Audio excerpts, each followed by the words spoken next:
Hey guys, Xbox Live's back room back again with some more Magic Crack Pack action going on. We have 3 packs of Fate Reforged. Again, not the most recent set, but something I picked up at the store. Just want to check them out. Again, what we're doing here is looking through some recent blocks to see how Magic has changed in the, nearly a decade since I last seriously played. So let's go ahead and get started, see what we got.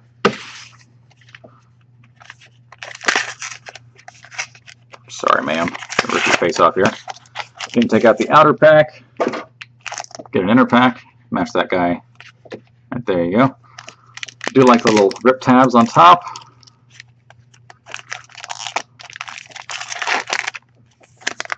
All right, I know exactly where we're starting. Aven Skirmisher. Aven's, of course, going to be your bird deck. My friend Jenny used to be nuts about the bird decks, and we hate them because all of her creatures would have flying. So if we knew we were playing against Jenny that night, we would make sure to have some flying defense, or we'd build a lot of flying creatures into our decks to face against her. Lotus Path Djinn. It's got it's a 2/3 flyer, 3 colorless, 1 blue, with prowess. Whenever you cast a non-creature spell, this creature gets +1/+1 until end of turn. Nice for a magic creature to have something that will actually build upon instants and enchantments and such. Nice, I like it. Alright, Sultai Emissary. A zombie warrior. When it dies, manifest the top card of... Okay, so just... Your language there is stupid. Put that card onto the... If you have to explain it underneath, your language is already messed up. Okay, so put that card onto the battlefield face down as a 2/2 creature. We're playing Yu-Gi-Oh! Now. Turn it face up anytime for its mana cost if it's a creature card. Boo. Oh, okay, well, okay. I guess if not, it just becomes a 2/2 creature. No, I would never use that even in a zombie deck. Hey, we got a gold card here, a multicolor. Harsh Sustenance. Dun dun dun. Deals X damage to target creature or player. You gain X life, where X is the number of creatures you control. Huh. When Harsh Sustenance deals X damage to target creature or player, you gain X life. Where too many X's. You need a different variable there.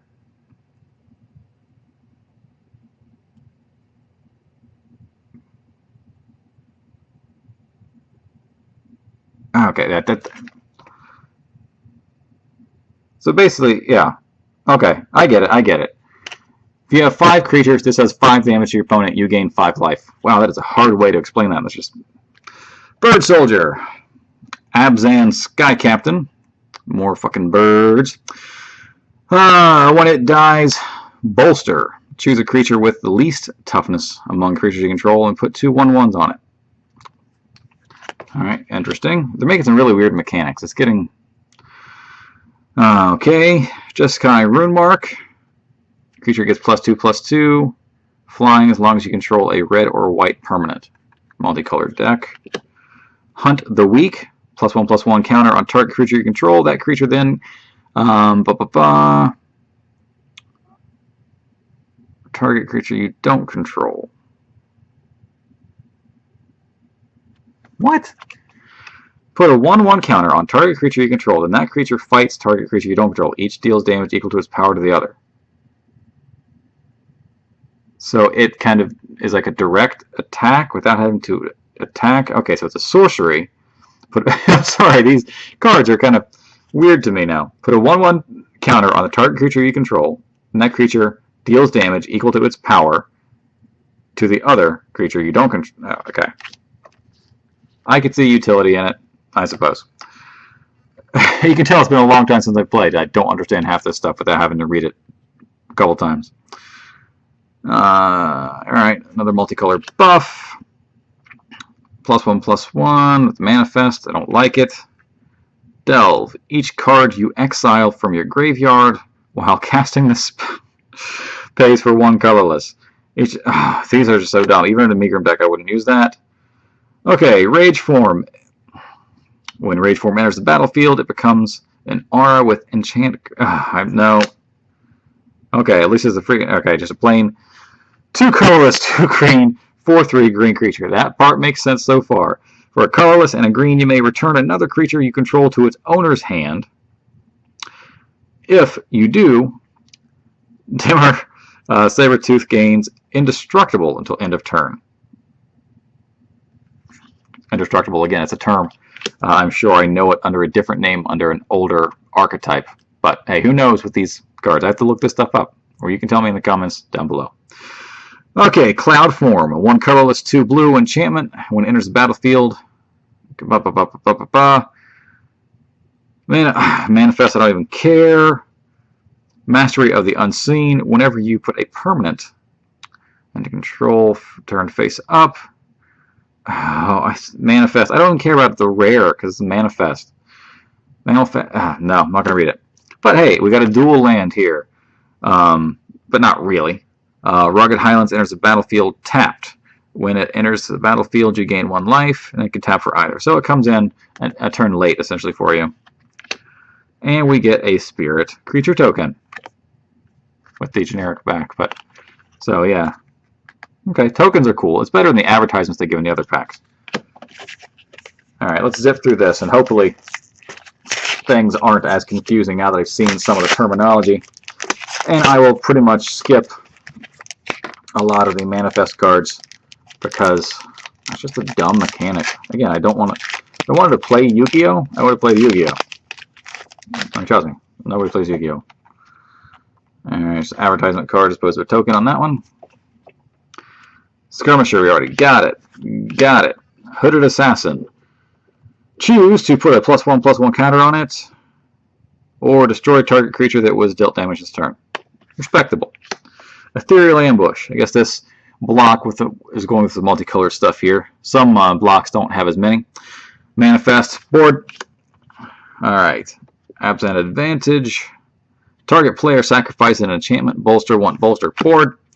Refocus. Untap target creature. Draw a card. See, that's simple. That's straightforward. I'll get into that. Return to the Earth. Destroy target artifact, enchantment, or creature with flying. Cool. Yeah, expensive. 3 colorless and 1 green, but alright. 4 colorless, 1 white for a 3/5. Expensive. Not going to get much play, but you know. Goblin Heel Cutter. Ouch. Like in Pet Cemetery when Gage slices old Judd Crandall's Achilles. Nasty. So 3 colorless, 1 red for a 3/2. Whenever it attacks, target creature can't block this turn. Dash. 2 colorless, 1 red. You may cast this spell for its dash cost. If you do, it gains haste and is returned from the battlefield to the other hand at the beginning of the next step. Next end step. Okay, next end step is so basically at the end of your turn. Don't make cards so complicated, guys. Ambush. Crotic. Trample. Got a lot of fun stories about Trample. The 5/5 for 5 colors, 1 green. When it enters the battlefield, return another creature you control to its owner's hand. Enchantment. When it enters the battlefield, draw a card for each aura you control that's attached to a creature. Enchanted creature gets +1/+1 for each aura you control that's attached to a creature. Alright, another uncommon here, Battle Brawler. Sounds like an interesting toy more than anything else. As long as you control a red or white permanent, Battle Brawler gets +1/+0. Again, they are pushing for multicolors, and I can respect that. I like multicolor. Maybe it's kind of helping to redeem that first pack that sucked. Hero's Blade, Artifact, Equipment. Equipped creature gets +3/+2. Whenever a legendary creature enters the battlefield under your control, you may attach Hero's Blade to it. Oh, yeah. That's what you do with equipment. And our rare for this pack, Sage Eye Avengers. Prowess. Whenever you cast a non-creature spell, this creature gets +1/+1 to the end turn. When this creature attacks, you may return target creature to its owner's hand if its power is less than Sage Eye Avengers power. Handy. Expensive. 4 colorless, 2 blue, a bit too much. And again, a kind of enters to play tapped dual land for a white and black. Again, I can see utility for this if you've got a lot of land. Otherwise, you're kind of delaying yourself. Alright, last one. So far, I am kind of on Fate Reforged. The second pack was better than the first, but that's not saying a whole heck of a lot. The first pack was kind of lame. Alright, I got some weird dragony thing on top here.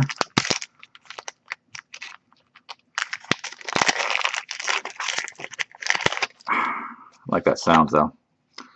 Advertising card. Trash. Alright, Douse in Gloom. Alright, this is like the goth card here. Deals 2 damage to target creature and you gain 2 life. For a 2 colorless and a black, it's a bit expensive, but for a black deck it might be worth it. Okay, a red and white colorless. Warflare. Creatures you control get +2/+1 until end of turn. Untap those creatures. Nice. Arishan Cleric. Human. 1 colorless, 1 white. When he enters the battlefield, you gain 3 life. I could use that. I play a lot of life gain decks. Whisk Away. Put target attacking or blocking creature to top its owner's library. Doable on battle. 2 colorless, 1 blue. Sibsig Host. It's a zombie. When it enters the battlefield, each player puts the top 3 cards of his library onto her graveyard. Risky. 2/6. 4 colorless, 1 black. Archers of Karsi. Defender. Creature can block creatures with flying. Again, playing against Jenny's bird deck. Too expensive. Fierce Invocation. Manifest. Already done with you, don't care. Feral Crushhawk. 5/4. For 4 colorless and 1 green. Great Horn Crushhawk. You already saw that one in the last pack. Noxious Dragon. Flying. 4/4 for 4 colorless and 2 black. When Noxious Dragon dies, you may destroy target creature with converted mana cost of 3 or less. Not really. Not that good. Alright. Honor's Reward. You gain 4 life. Bolster 2. Alright. Choose a creature with the least toughness. Okay. Okay. So you put 2 1/1s on it. I like that. It's a life gain plus a little buff there with some counters. Respectable. Hungering Yeti. Good to see some Yeti action going on. It's a 4 colorless, 1 red. As long as you control a green or blue permanent, you may cast Hungering Yeti as though it had flash. You may cast it anytime you can cast instant. Huh. Interesting. Don't know why you would, unless you want to cast it in the middle of an attack and get, and block it. Alright. Let's see what our rare is for the pack. Legendary creature, human warrior. Daghatar the Adamant. He has Vigilance. When he comes into the battlefield with 4 1/1 counters on it, for 1 colorless and 1 black or 2 black or green with a +1/+1 from target creature onto second target creature. So he can basically sacrifice himself if he wants to. What would be handy here is if you keep adding tokens by other mechanisms onto him, and then he can distribute, maybe. I could see some folks in my group playing with that. The foil we got here is the Sultai Skullkeeper. It's a Naga Shaman, 1 colorless, 1 blue. It's a 2/1, nothing special. And the land is a Tranquil Grove. Comes in tapped for a white or a blue. Nothing spectacular. I am not that big of a fan of Fate Reforged. I don't think I'll be buying any more packs of that particular block. If you know some better utility for these cards, please let me know, and maybe I'll see you guys online playing Planeswalkers on the Xbox 360. Take it easy.